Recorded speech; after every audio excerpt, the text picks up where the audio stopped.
தம்பி நீங்க கொலை பண்ணிவிட்டிய. நான் எங்க அப்பாவை கொன்னுட்டீங்கன்னு அழுகுனே, கொன்னா நீனும் கூட உட்காந்து அழுதுகிட்டு இருக்கா. இதெல்லாம் சேட்டை தானே. நீ ஒப்பு கழுகிறியா உளமாற அழுகிறியா? எங்க அப்பா செத்துட்டாருன்னு அழுதுகிட்டு இருக்க, நீ கொலை பண்ண நீனும் கூட உட்காந்து ஆமா செத்துட்டாருன்னு அழுதுகிட்டு இருக்க, நாடகம் போட்டுக்கிட்டு இருக்க. கச்சத்தீவுல இதே தான். கொடுக்கும்போது உட்கார்ந்து இருந்துட்டு இப்ப மீட்க தீர்மானம், நீட்டு கொண்டு வரும்போது பேசாம இருந்துட்டு இப்ப மீட்க தீர்மானம். எல்லாமே நீங்க காவிரி நதிநீர் உரிமை பறிக்கப்பட்ட போது யாரு ஆட்சியில் இருந்தது? 410 டிஎம்சி 450 டிஎம்சி வந்துகிட்டு இருந்த மாநிலத்துக்கு தண்ணீருக்கு கையேந்திர நிலைமை கொண்டு வந்து விட்டது யாரு? இதே காங்கிரஸ் அம்மையார் இந்திரா காந்தி ஆட்சி, இதே ஐயா கருணாநிதி ஆட்சி. போட்ட வழக்க அம்மையார் இந்திரா காந்தி அழுத்தத்துல திரும்ப பெற்ற பெருமகன் நம்ம ஐயா தான்.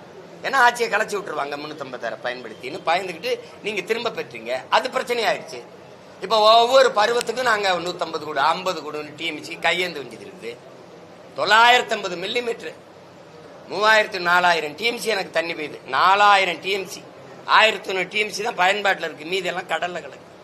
அந்த நீரை தேக்கி வைக்க துப்பு இல்ல. இத்தனை ஆண்டுகள்ல ஆட்சியில சொல்லுங்க. 1100 கூட ஒரு 1000 டிஎம்சி தேக்கிறதுக்கு நீர் தேக்கத்தை உருவாக்க முடியல. ஒன்னால 5000 ஏக்கருக்கு ஏர்போர்ட் கட்ட போயிட்ட. 5000 ஏக்கர்ல ஏரிய கட்டுறேன்னு சொல்லி என் மக்கள் இடத்தை தரலைன்னா நாங்க பொறுப்பதுக்கு.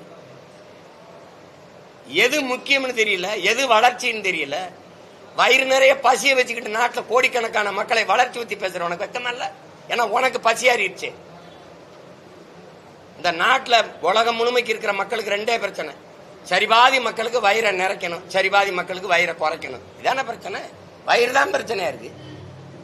நீ எதை பத்தி கவலைப்பட்டிருக்க? நீ எங்களை போய் எதை பத்தி கவலைப்பட்டிருக்க? எங்களுக்கு உயிர் இருக்கா? இல்ல.